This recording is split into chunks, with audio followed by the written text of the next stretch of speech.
digital di sektor-sektor strategis, baik di pemerintahan, di layanan publik, di bantuan sosial, di sektor pendidikan, di sektor kesehatan, di sektor perdagangan, di sektor industri, di sektor penyiaran. Dan jangan sampai infrastruktur digital yang sudah kita bangun justru utilitasnya sangat rendah.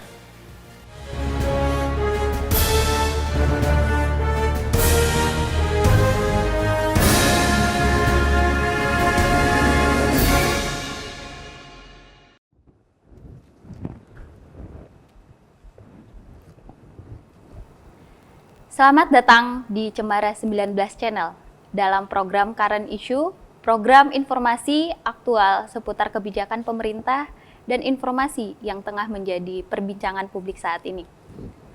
Kementerian Komunikasi dan Informasi mewajibkan seluruh siaran TV analog harus bermigrasi ke digital paling lambat di tanggal 22 November tahun 2022. Kewajiban ini merupakan amanat dari Undang-Undang Cipta Kerja.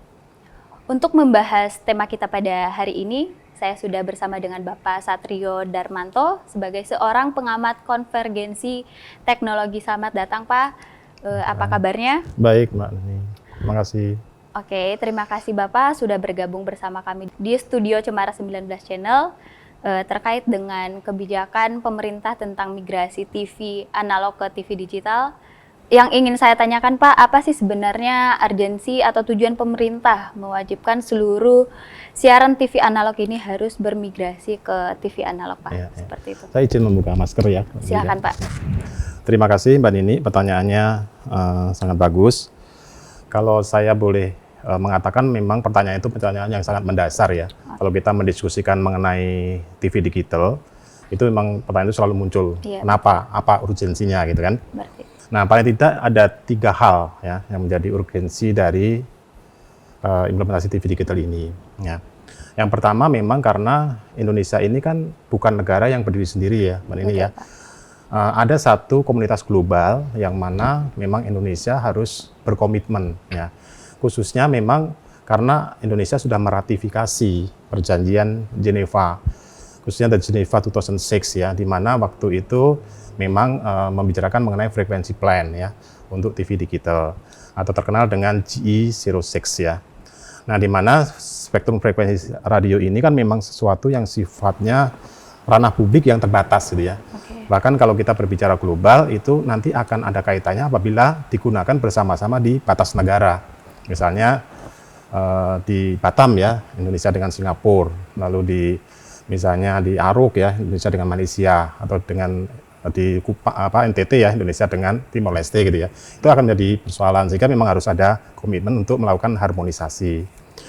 Nah, di era analog pun juga demikian, sebetulnya ada yang namanya Perjanjian Stockholm tahun 1961 atau dikenal dengan ST61 ya.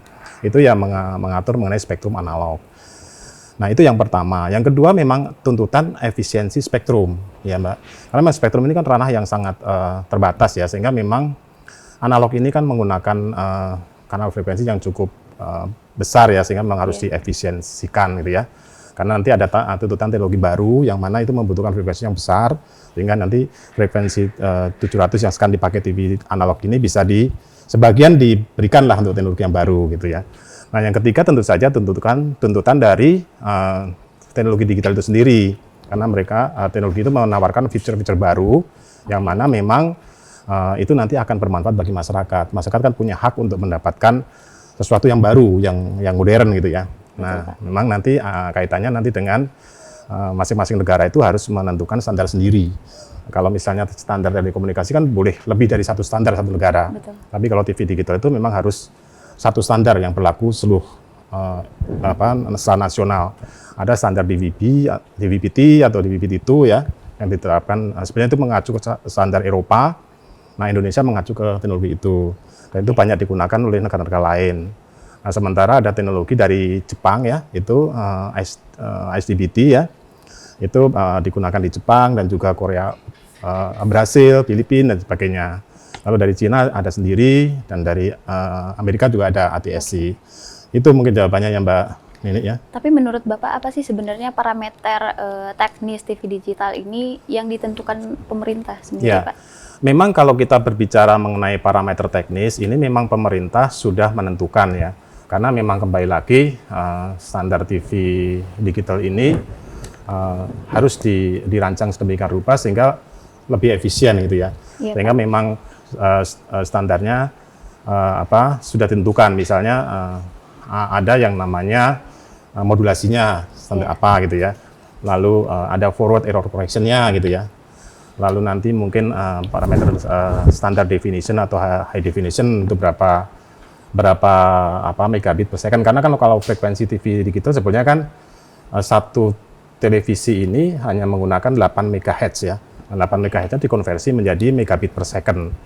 Nah itu nanti bisa terjadi lebih efisien di mana nanti ada maksimum 13 standar definition, dan nanti kalau kombinasi nanti ada bisa 5 HD, bisa 8 standar definition gitu ya. Seperti itu Mbak Nini ya.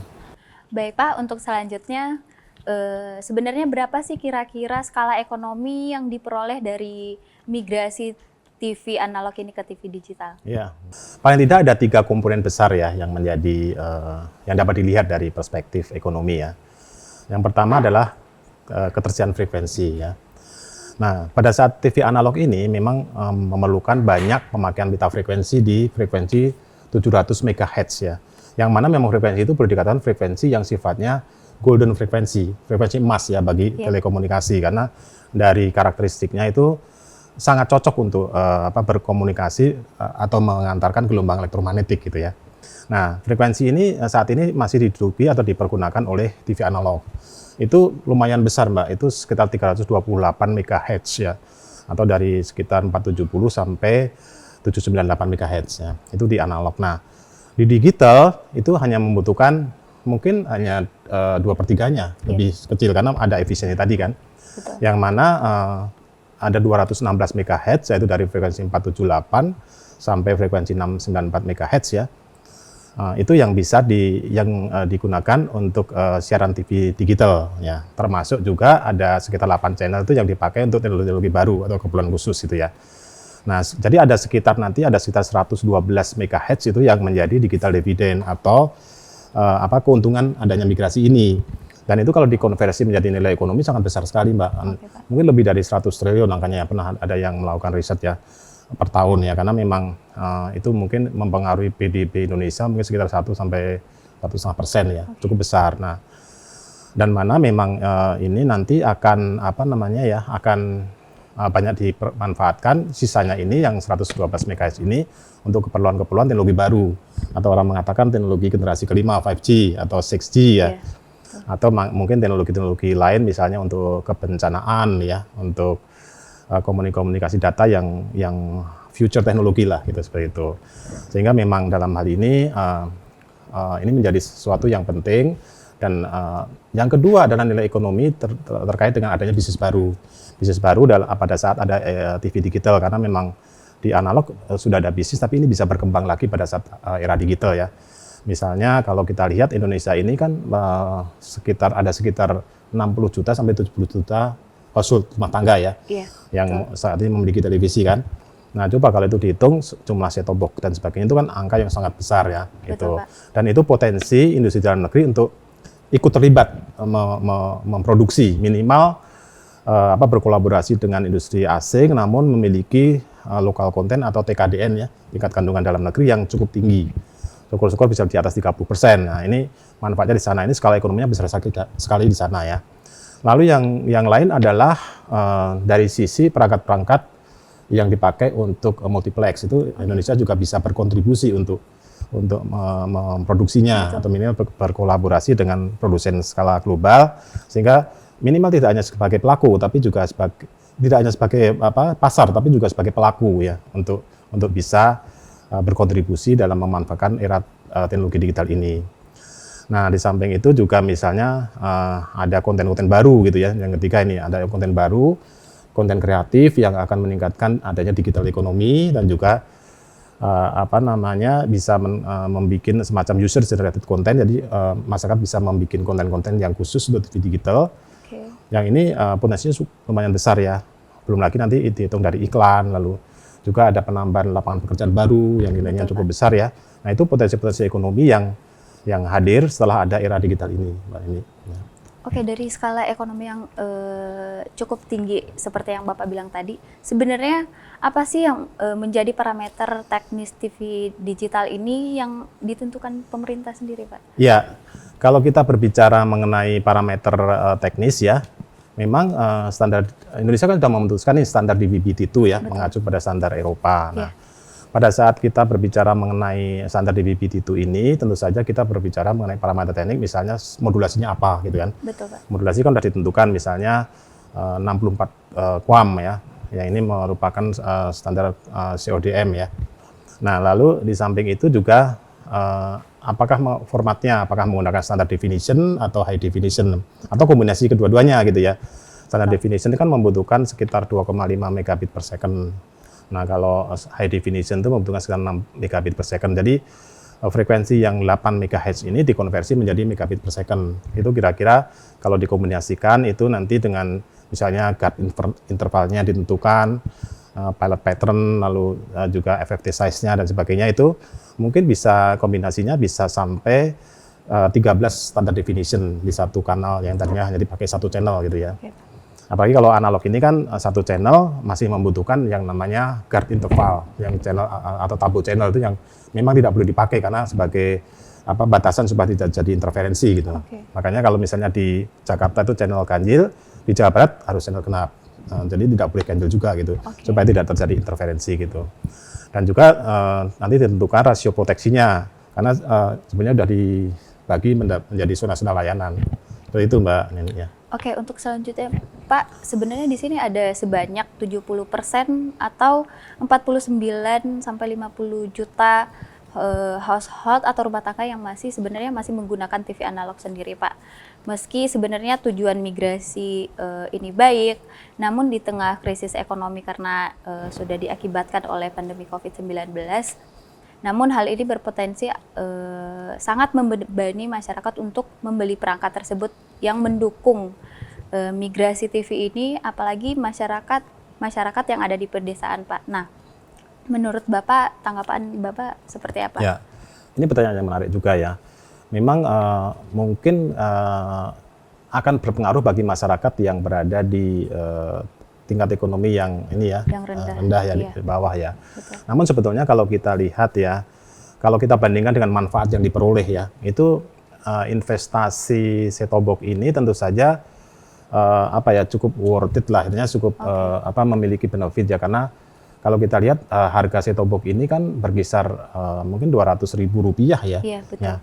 Coba kalau kita bandingkan misalnya dengan membeli pulsa atau membeli paket data gitu ya Mbak ya. Mungkin kalau kita generasi muda ini kan menginvestasikan uang tiap bulan untuk membeli paket data ini kan mahal kan. Mahal.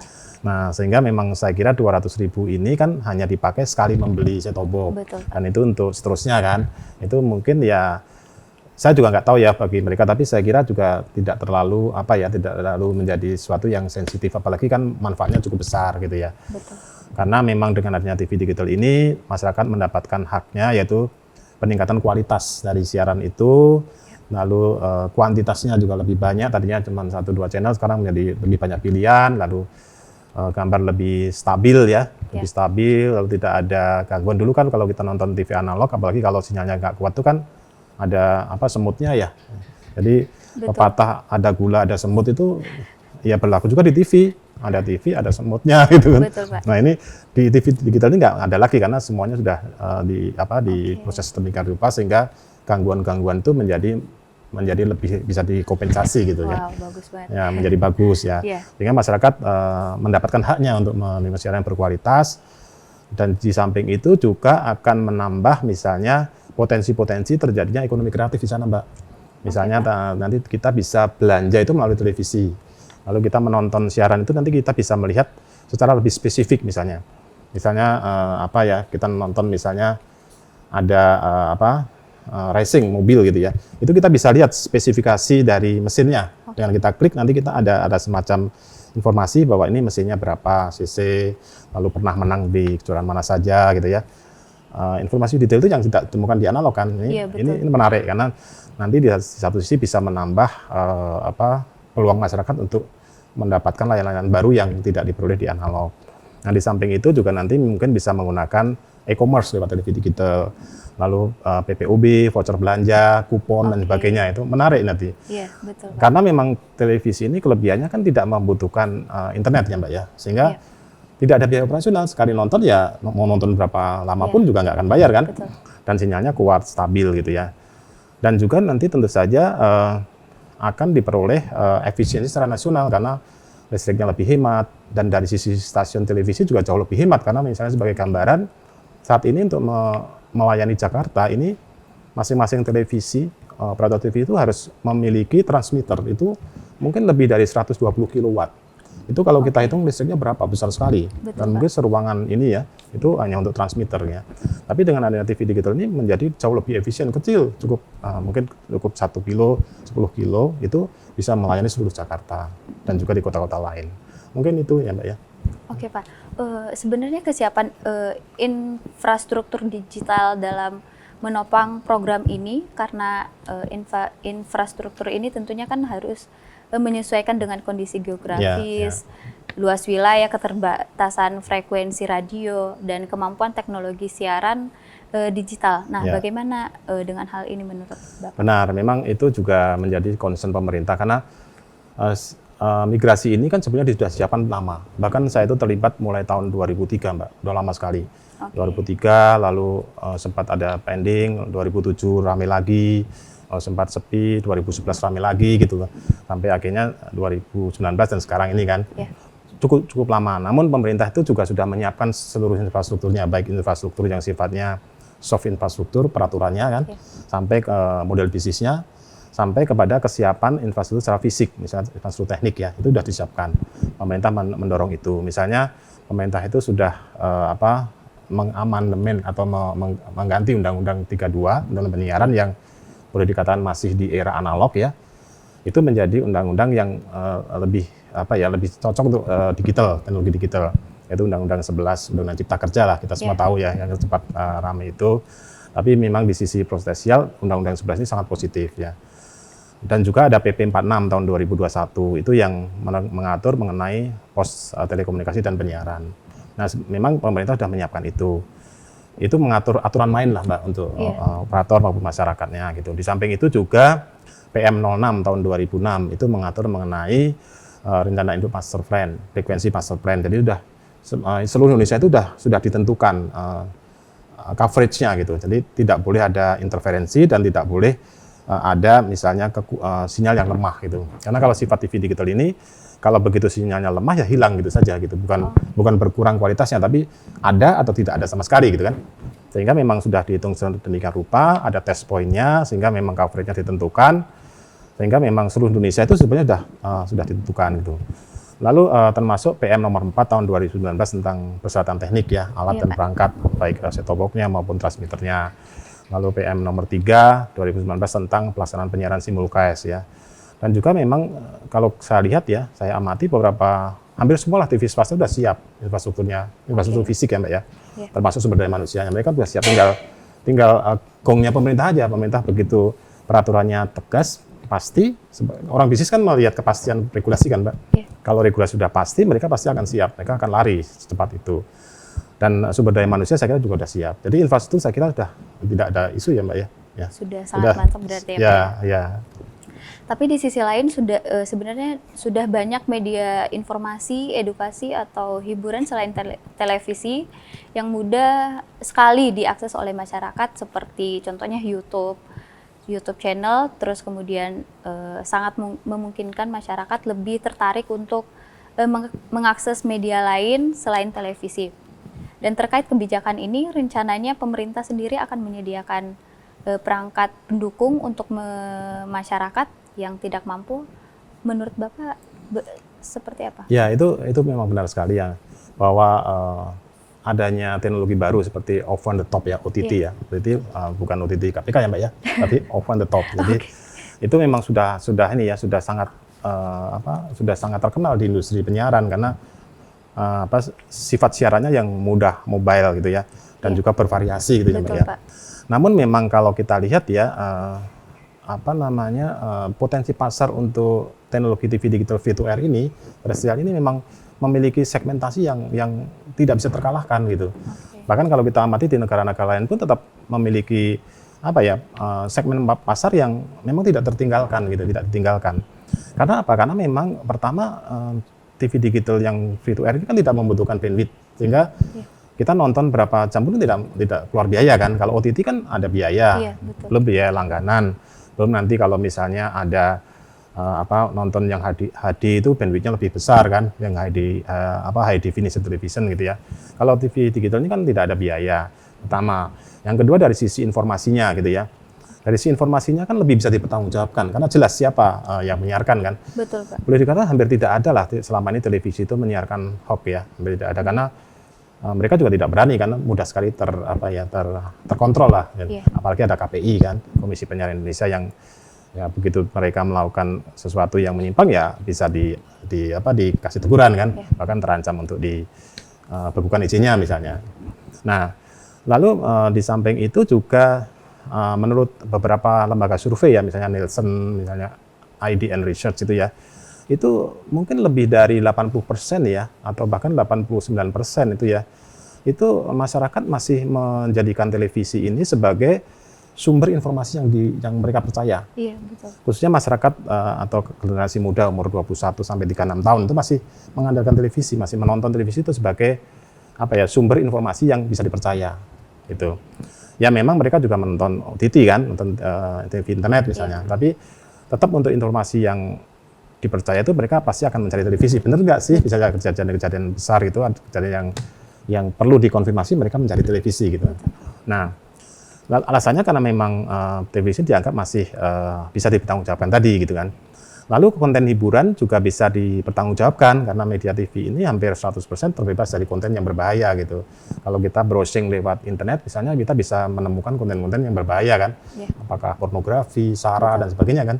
Kalau di TV itu hampir tidak ada karena memang sudah sedemikian rupa difilter ya. Sehingga memang saya kira memiliki dicintailah tetap oleh penonton televisi digital ini. Banyak sekali memang konten OTT ini ya. Ada YouTube, ada Hulu, iFlix dan sebagainya kan. Tapi itu memang sebagai pelengkap saja gitu. Tetap orang 89% ini tetap mencari siaran dari TV digital ya. Gitu. Oke, tapi terkait dengan bantuan perangkat pendukung bagi masyarakat tidak mampu, tentunya berkaitan dengan pendapatan masyarakat yang baik. Nah, masalah pendapatan yang baik tentunya sangat mendukung program bantuan ini agar tepat sasaran begitu ya Pak ya. Nah, bagaimana tanggapan Bapak menurut? Ya, memang pemerintah mestinya bisa tepat sasaran ya, misalnya menggunakan jalur-jalur yang sudah ada, misalnya melalui data dari Dukcapil tuh ya, dari Pemda atau dari data usulan masyarakat tuh ya. Namun sekali lagi saya kira data-data ini juga menurut saya ya Mbak pribadi itu tidak terlalu sensitif ya, artinya berbeda misalnya dengan data bantuan langsung tunai gitu ya, itu kan sensitif kan. Lalu data misalnya sembako, bantuan sembako itu sensitif. Nah kalau ini saya kira ya orang itu ya terima kasih kalau diberi bantuan, tapi kalau tidak pun harga 200.000 kan bisa dibeli kan. Apalagi tadi saya sebutkan misalnya dibandingkan dengan kebiasaan orang membeli pulsa itu yang sebulan bisa mungkin 200-300 ribu itu sesuatu yang biasa kan. Betul, Pak.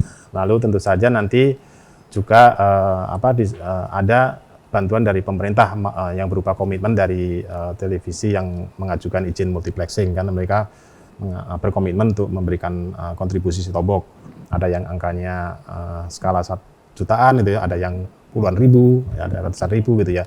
Total itu mungkin sekitar 3,7 sampai 4 juta yang nanti akan diberikan oleh pemerintah kepada masyarakat gitu, Mbak. Nah, migrasi TV analog ke TV digital, Pak, tentunya kan harus diimbangi dengan literasi digital masyarakat. Ya. Nah, bagaimana dengan hal ini, Pak? Ya, ini saya sendiri mengalami ya, Mbak ya.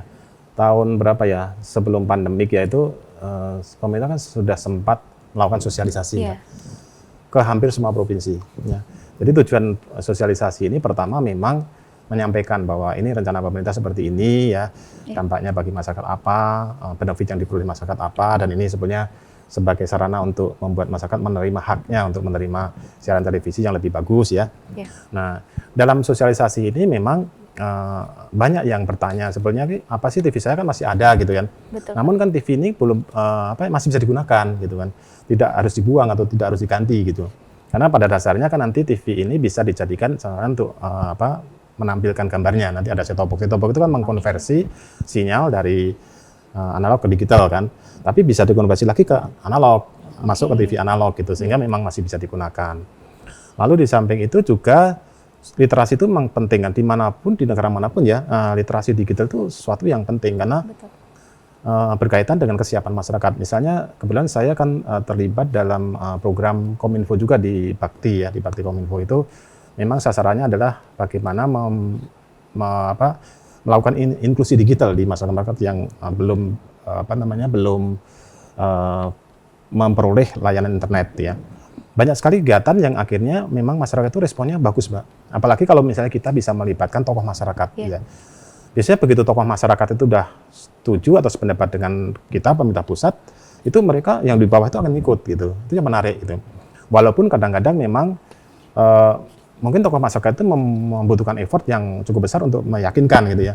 Namun kita memang harus melibatkan tokoh-tokoh masyarakat itu sehingga memang akhirnya literasi digital ini bisa mereka terima. Dan nanti aktivitas ekonomi digital ini dengan menggunakan penyiaran digital ini bisa benar-benar dirasakan gitu. Banyak kok ibu-ibu itu yang akhirnya sadar. Saya pernah menghadiri satu acara sosialisasi itu kan, itu yang hadir itu 50% lebih ibu-ibu, Mbak. Dan mereka rata-rata sudah memiliki bisnis online gitu. Jadi mereka sangat bersemangat. Oh ternyata bisa ya TV digital untuk e-commerce misalnya gitu. Jadi mereka anggapannya luar biasa gitu. Nah. Memang dalam hal ini memang pemerintah kan sudah menentukan nih analog switch over ya, itu tanggal 2 November tahun 2022 ya. 22, betul. Nah masih ada waktu kira-kira 400 sekian hari, 430 hari ya. Nah ini memang tentu saja sebetulnya beberapa daerah sudah dilakukan migrasi ini, tapi mungkin daerah yang lain itu belum. Nah ini diharapkan nanti masyarakat itu bisa menyambut ya, dan pemerintah juga mendorong agar bisa lebih luas lagi kesiapan masyarakat di sana gitu. Oke Pak, ya. Selain disebutkan akan memberikan manfaat yang sangat baik bagi masyarakat, namun bagaimana sih sebenarnya dengan eksistensi TV lokal atau jaringan ke depannya Pak? Ya. Nah ini yang saya kira perlu menjadi diskusi ya, karena memang masing-masing daerah itu rata-rata punya TV lokal ya Mbak ya. Iya betul. Saya pernah beberapa kali teman-teman tuh punya TV misalnya di Bali, di Jimbaran, lalu di Jawa Tengah itu masing-masing punya TV yang punya punya uniqueness, punya kearifan lokal kan, mereka menjadi kebanggaan lokal. Bahkan ada TV-TV yang berbahasa Jawa Timuran gitu kan. Nah itu memang tentu saja harus difasilitasi oleh pemerintah. Makanya konsep TV digital ini sebetulnya kan bisa membuat TV-TV lokal itu tetap bisa melakukan aktivitasnya Mbak. Karena tadi kan kita singgung misalnya satu multiplex yang tadinya hanya satu TV 8 MHz ini bisa sampai 13 siaran kan, 13 standar definition siaran gitu. Nah, satu kota itu bisa sampai mungkin 4 sampai 5 multiplex. Bahkan ada yang lebih ya, di Jakarta itu mungkin ada 8 ya kalau tidak salah ya. Nah, artinya kan itu potensinya besar untuk bagi mereka TV-TV siaran komunitas ini untuk bergabung gitu. Dan tarifnya pun juga saya kira tidak mahal karena memang tarif ini kan dikontrol quote-unquote oleh pemerintah. Jadi TV-TV swasta ini tidak boleh semau-maunya menentukan tarif. Apalagi kan ada beberapa televisi yang menjadi bagian dari grup TV besar kan, dia mempunyai lebih dari satu televisi kan. Nah itu pemerintah sudah menentukan harus melayani grupnya, tapi juga harus melayani grup lain atau TV lain, TV lokal. Nah sehingga saya kira itu sesuatu yang memang menurut pendapat saya sih nanti akan dengan smooth. Jadi nanti tergantung masing-masing TV ini kreativitasnya mereka untuk menghubungi masing-masing multiplex operator ini gitu ya. Sehingga nanti mereka tetap bisa melakukan aktivitasnya.